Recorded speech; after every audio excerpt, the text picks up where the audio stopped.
नमस्कार दोस्तों, स्वागत है आपका डेली डोज ऑफ साइंस में। आज हम बात करेंगे फंगस के जादू के बारे में कि कैसे किसी फंगस के जरिए खराब खाने को भी खाने लायक बनाया जा सकता है।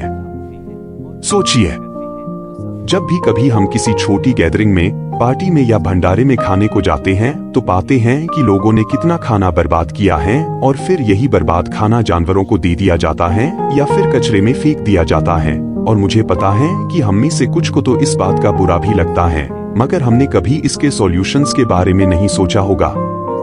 कैलिफोर्निया की यूनिवर्सिटी में पोस्ट डॉक कर रहे एक स्टूडेंट ने न सिर्फ इसके सॉल्यूशंस के बारे में सोचा बल्कि खराब खाने को फिर से खाने लायक बनाया। जी हाँ, सही सुना आपने, इस स्टूडेंट का नाम वायु हिलमैनी है। हालांकि वायु हमेशा से एक केमिस्ट नहीं थे। उन्होंने न्यूयॉर्क शहर में शेफ के रूप में अपनी कला को निखारते हुए रेस्टोरेंट में अपना करियर शुरू किया।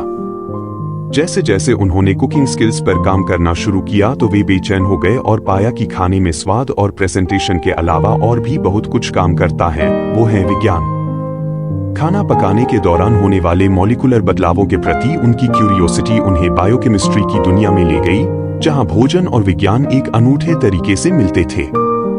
खाने को गहरे स्तर पर समझने की आवश्यकता से इंस्पायर होकर वायु ने हार्वर्ड विश्वविद्यालय में बायोकेमिस्ट्री का अध्ययन करते हुए एक नई जर्नी शुरू की।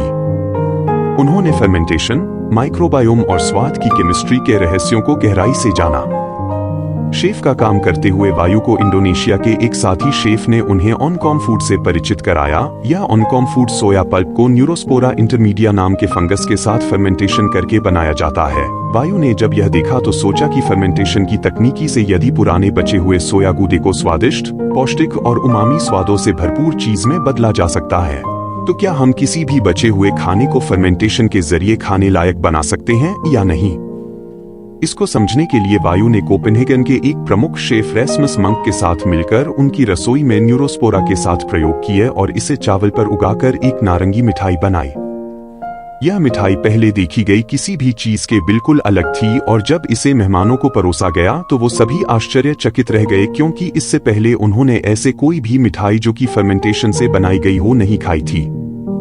इसके बाद वायु ने कैलिफोर्निया वापस जाकर यूसी बर्कले में अपनी बायोकेमिस्ट्री लैब में न्यूरोस्पोरा इंटरमीडिया की एनालिसिस करना शुरू किया और पाया कि न्यूरोस्पोरा केवल 36 घंटों में खराब खाने और पौधों की सामग्री को स्वादिष्ट, प्रोटीन युक्त भोजन में बदल देता है।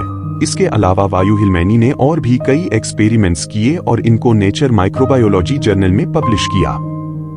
वायु हिलमैनी के लिए यह तो बस शुरुआत थी।